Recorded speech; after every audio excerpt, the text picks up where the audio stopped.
धर्म के नाम पर औरतों के शोषण का सिलसिला हजारों वर्षों से जारी है। आज भी न जाने कितने बाबा, स्वामी और धर्मगुरु बड़े बड़े सेक्स स्कैंडल में फंसे हुए हैं। मीडिया में रोजाना इनके काले कारनामे उजागर होते ही रहते हैं। देवदासी हिंदू धर्म की एक बहुत ही पुरानी प्रथा है। देवदासी का मतलब है देव की दासी यानी देव की पत्नी। भारत के कुछ क्षेत्रों में, खासकर दक्षिण भारत में, महिलाओं का धर्म और आस्था के नाम पर शोषण किया गया। सामाजिक और पारिवारिक दबाव के चलते ये महिलाएं इस धार्मिक कुरीति का हिस्सा बनने को मजबूर हुई। इतिहासकारों के अनुसार देवदासी प्रथा लगभग 6वीं सदी में शुरू हुई थी। ऐसा माना जाता है कि अधिकांश पुराण भी इसी काल में लिखे गए। कुछ लोग भगवान से मन्नत मांगते हैं और वो मन्नत पूरी होने पर जो लड़की होती है उसे भगवान को छोड़ते हैं और उसकी भगवान के साथ शादी रचाते हैं और वो तब से देवदासी के नाम से जाने जाती है। तब से वो मंदिर में, समाज में सिर्फ नाचने के लिए ही रह जाती है। वो नहीं स्कूल जा सकती है और नहीं दूसरे किसी के साथ शादी भी कर सकती है। मेरे वल्ले गांव से 10 किलो अंतर में जो जेजोरी गांव है, उस गांव में जो देवदासी समूह है वो आज भी भगवान और समाज के कारण शिक्षण से वंचित है। देवदासी प्रथा के अंतर्गत महिलाओं और कुंवारी लड़कियों को धर्म के नाम पर मंदिरों में दान कर दिया जाता था। उनका विवाह मंदिर के देवता से करा दिया जाता था और यहीं से शुरू होती थी इन महिलाओं और कुंवारी कन्याओं के शोषण की कहानी।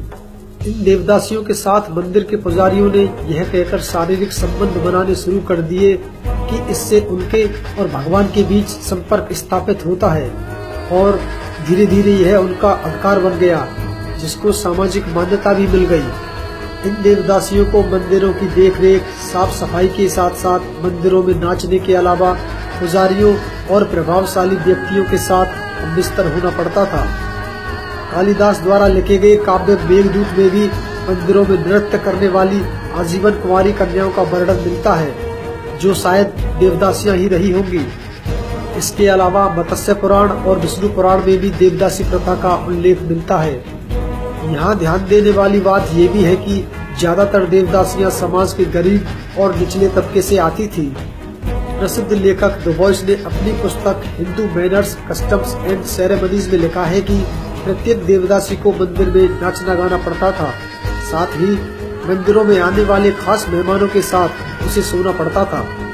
गूगल सर्च करने पर आपको बहुत सारे लेख और खबरें इस बारे में मिल जाएंगी। इस मुद्दे पर कई फिल्में और डॉक्यूमेंट्रीज भी बन चुकी हैं। लेकिन बड़े ही आश्चर्य की बात यह है कि भारत में इस प्रथा को गैर कानूनी घोषित किए जाने के बाद भी दक्षिण भारत के कई मंदिरों में यह प्रथा अभी भी जारी है। वहीं सरकारें भी इस प्रथा पर पूरी तरह रोक लगाने में नाकाम साबित रही हैं। फरवरी 2015 में सुप्रीम कोर्ट ने केंद्र सरकार को निर्देश दिए थे कि किसी भी तरह इस प्रथा पर पूरी तरह रोक लगाई जानी चाहिए।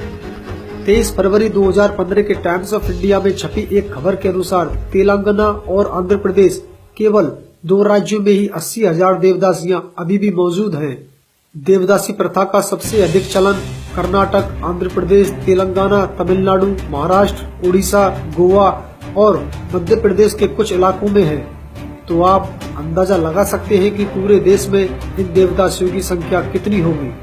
हमारे देश में जहां एक और महिलाएं कार, ट्रेन, मेट्रो से लेकर हवाई जहाज तक उड़ा रही हैं, वहीं दूसरी तरफ महिलाओं का एक तबका इस देश में आज भी देवदासी के रूप में मौजूद है, जिससे एक ही देश के अंदर इंडिया और भारत के बीच का अंतर पता चलता है। उम्मीद करनी चाहिए कि सरकार इस देवदासी प्रथा को पूरी तरह बंद करेगी और इन देवदासियों के पुनर्वास पर भी कोई विचार करेगी। अगर आपको भी हमारा वीडियो अच्छा लगा हो तो इसे लाइक और शेयर करना ना भूलें।